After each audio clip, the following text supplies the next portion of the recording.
En las arenas abrasadoras de Egipto, donde el Nilo serpenteaba como una vena de vida traicionera, un pueblo entero se doblegaba bajo el yugo invisible del olvido. Los hebreos, descendientes de pastores nómadas que una vez hallaron refugio en estas tierras fértiles, ahora eran sombras encadenadas a la grandeza de un imperio que los devoraba día a día. El sol caía como un martillo sobre sus espaldas encorvadas, mientras arrastraban bloques de piedra que pesaban más que sus propios sueños rotos.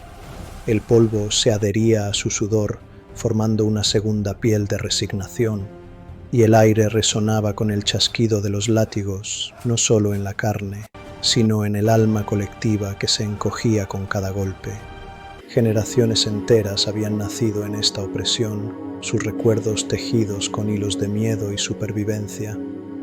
Los ancianos susurraban historias de un tiempo en que sus antepasados caminaban libres, pero esas palabras se ahogaban en la ira silenciosa que bullía bajo la superficie, como un río subterráneo listo para desbordarse. ¿Por qué resistir? El cambio era un fantasma peligroso, un lujo que el hambre y el agotamiento no permitían. El faraón, desde su trono de oro y marfil, observaba a este pueblo multiplicarse como las estrellas que no podían ver en sus noches de trabajo interminable. Su corazón, endurecido por el poder, latía con un temor primitivo.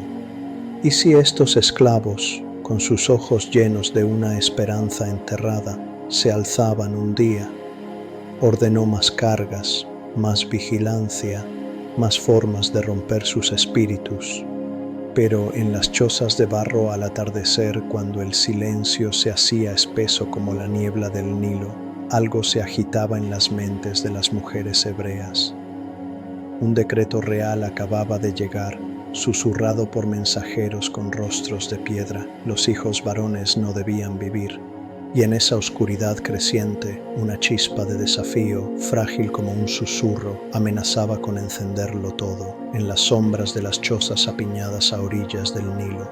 Las parteras hebreas se reunían en secreto, sus rostros iluminados por el parpadeo de una llama solitaria. Shifra y Puah, mujeres endurecidas por años de partos bajo el yugo del terror, sentían el peso de la orden del faraón como una daga en el pecho.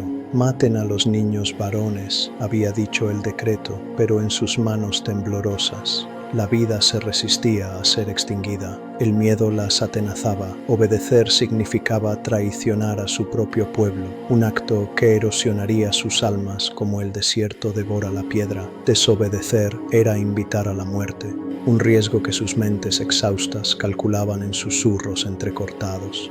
¿Cuánto más podían soportar?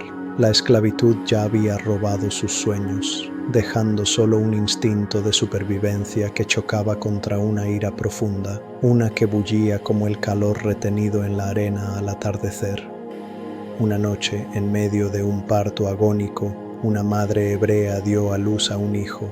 El llanto del niño cortó el aire como un presagio, y las parteras, con el corazón dividido entre el deber y la compasión, mintieron al mundo. Las hebreas paren rápido como animales salvajes. Era una mentira frágil, tejida con hilos de esperanza y terror, pero suficiente para que la chispa creciera en la oscuridad. El faraón, al enterarse, sintió un escalofrío en su trono inquebrantable.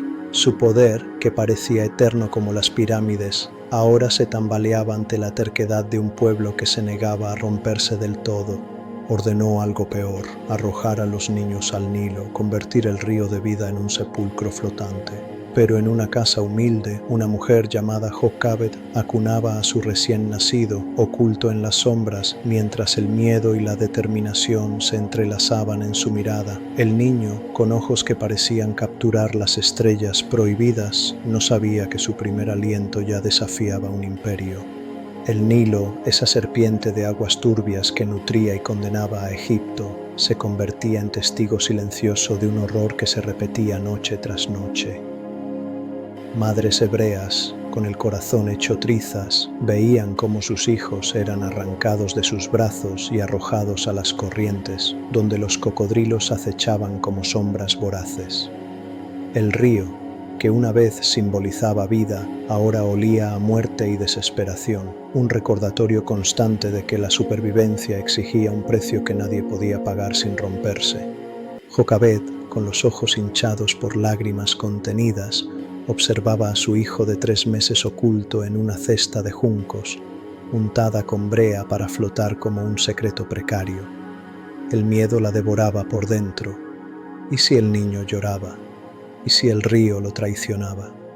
Su mente, un torbellino de duda y determinación, luchaba contra la resignación que había infectado a su pueblo como una plaga invisible. Solo un poco más, se repetía. Mientras su hija Miriam vigilaba desde la orilla, su pequeña figura tensa como un arco a punto de disparar, y no muy lejos el palacio del faraón, erguido como un coloso de piedra y oro, contrastaba con la miseria de las chozas. Allí, la hija del faraón, una mujer atrapada en su propia jaula de privilegios, descendía al río para bañarse, acompañada por sirvientas que susurraban chismes intrascendentes. Su vida era un velo de lujo que ocultaba un vacío profundo, un anhelo por algo auténtico en medio de la falsedad cortesana. De pronto, un llanto débil rompió el murmullo del agua. La princesa se detuvo, su corazón latiendo con una curiosidad que rayaba en el temor. La cesta flotaba hacia ella, un intruso en su mundo ordenado, y al abrirla vio al niño, vulnerable, perfecto en su fragilidad. Un impulso maternal, enterrado bajo capas de realeza, surgió como una grieta en su armadura, pero en las profundidades de su mente, una pregunta se formaba como una tormenta lejana. ¿Quién era este niño? ¿Y por qué el destino lo había colocado en su camino? Desde la orilla, Miriam observaba con el aliento contenido su pequeño cuerpo rígido por el miedo que le atenazaba el estómago. Intervenir ahora, arriesgarlo todo por un plan improvisado.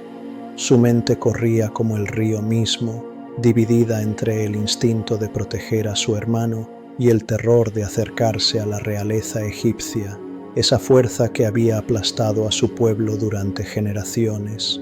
La princesa, sintiendo una oleada de ternura que chocaba contra su educación fría y calculadora, acunó al niño contra su pecho.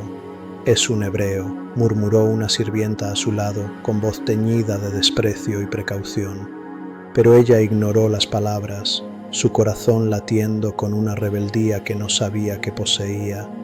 En su mundo de protocolos y poder, este acto impulsivo era una grieta en la fachada, un desafío al orden que su padre imponía.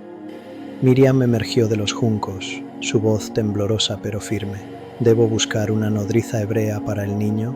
La princesa, sorprendida por la audacia de la niña, asintió sin pensarlo 2 veces, su mente ya tejiendo excusas para este secreto que acababa de adoptar.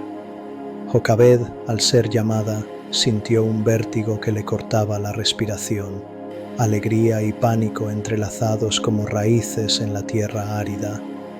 ¿Cuánto tiempo podría durar esta ilusión? El niño, ahora en brazos de su propia madre bajo el techo enemigo, representaba una esperanza frágil, pero el miedo colectivo del pueblo susurraba que nada bueno nacía de desafiar al faraón. El niño, a quien la princesa llamaría Moisés, dormía ajeno a la tormenta que su mera existencia acababa de desatar. Moisés creció en los pasillos laberínticos del palacio, un mundo de mármol pulido y ecos de risas fingidas que contrastaba con el polvo y el sudor de su verdadero linaje. Adoptado por la princesa, se movía como un fantasma entre 2 realidades, el lujo egipcio que lo vestía de lino fino y el susurro persistente de su herencia hebrea, un secreto que Jokabed le había inculcado en las noches de nodriza como una semilla plantada en tierra hostil.